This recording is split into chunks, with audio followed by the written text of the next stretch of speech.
I started opening this, then I realized I kind of got a YouTube channel and I should probably do a review on it. All right, today I'm going to review this router. I usually use them for trim work, for beveling edges. I've used it for a couple of cabinets. Not this one's brand new, but I bought my own. I'm going to be using it to plane this piece of wood because was cut with this chainsaw from my house, my property.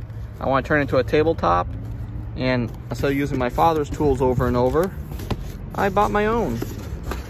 Makes it feel real manly buying your own stuff. And of course, Harbor Freight has the cheaper tools, so I kind of want to buy everything from Harbor Freight just because they are a little better price, and hopefully it doesn't compromise quality.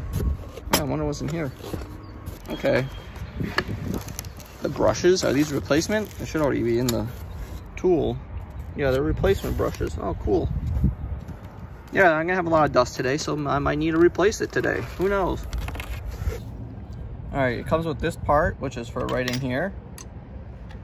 Now, this right here, I'm actually never really used this before, but I guess it's a guide. It also has this part right here, which is something I'm far more familiar with. I don't have to really thread this on, but this also is a guide. This is something I use all the time, but not for today. And it also comes with this. I had this one ready to go. I didn't actually know this came with one bit. These are for inserting into here to lock up. It doesn't even fit right now. I'll twist it back.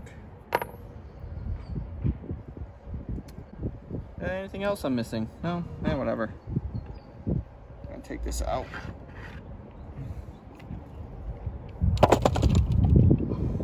Other features.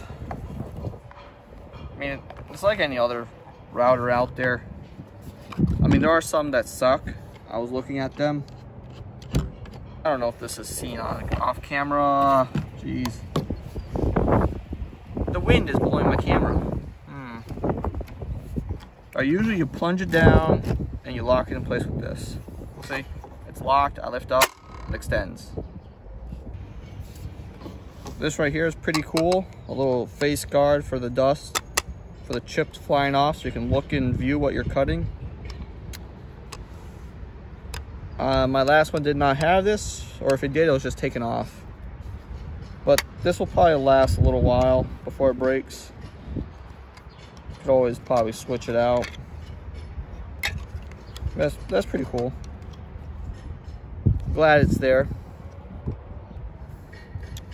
The on and off. Easy to use. Some of them can be pretty complicated, hidden.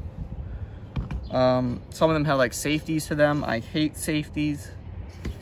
I absolutely hate safeties. They just take so long and there's a lot of fiddling and they're just not as convenient to use.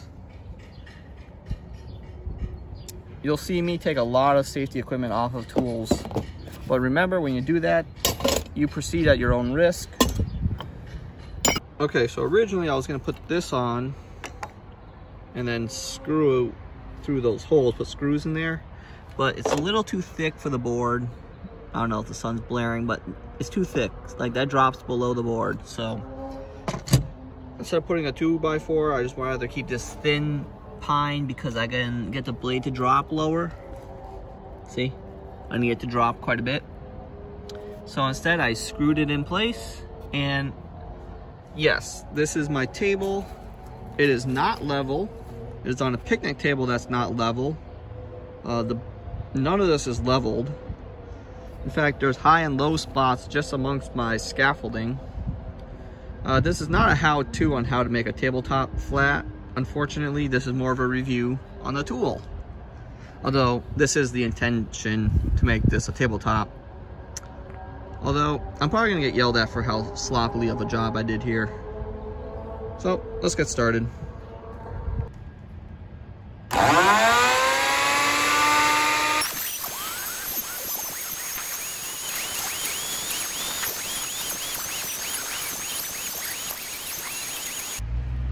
Alright, so I was thinking about doing multiple passes, but this is actually cutting so well, I'm probably just going to go straight for the deepest cut.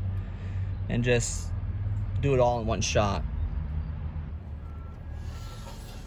I believe this was my lowest spot.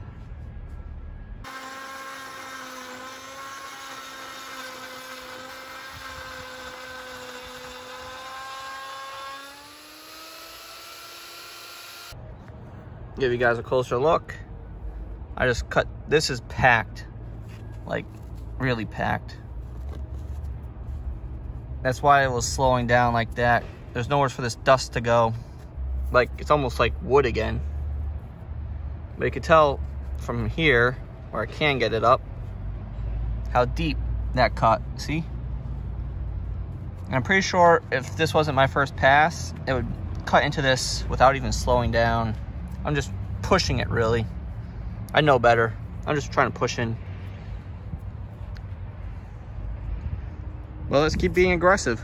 Let's see if I can break this machine, right?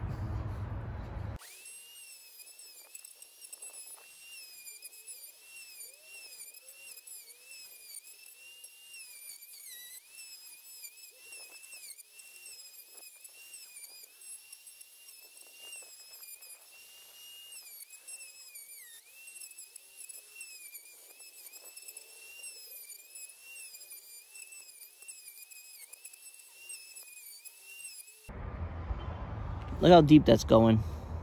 It's perfect. All in one pass. It's a little rough, but that's because I'm going to take a sander to this or just go a little bit next time.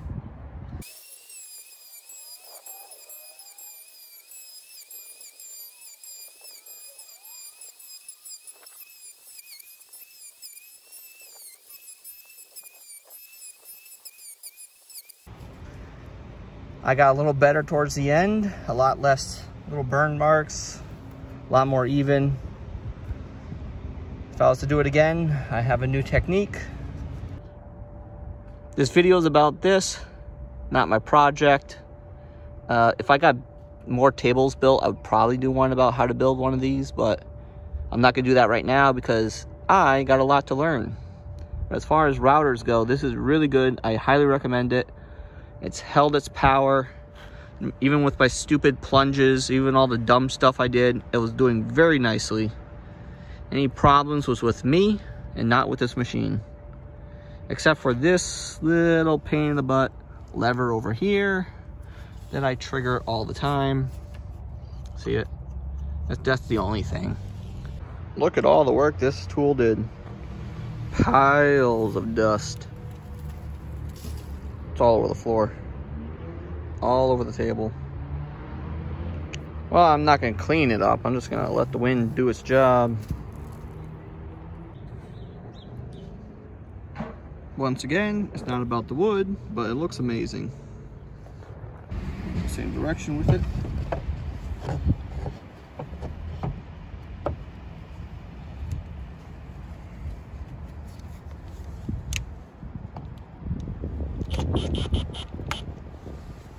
If anyone's curious, I just have these screws here, and I use this one with a slight angle to kind of pinch it all in place, see? All right, continuing with what I'm doing. All right, I'm gonna bevel this square edge. I have the beveling bit on there, and I'm gonna go around this with the router. Pretty self-explanatory.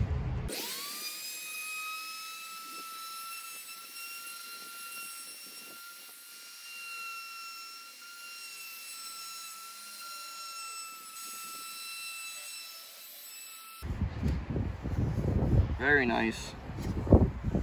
Now I'm gonna flip it over to the other side. Okay, I have one last thing to do with this router. I did a lot with this so far for this project that I've been working on while I've been staying at home. And what I did here is I actually got varnish. Well, I didn't accidentally, I just carelessly put varnish in all of these. I actually want to put glue in here, and to help the glue hold, I'm gonna have to just router this a little bit deeper. And I already used the router once for this, but I didn't record it. So here I go again. Okay.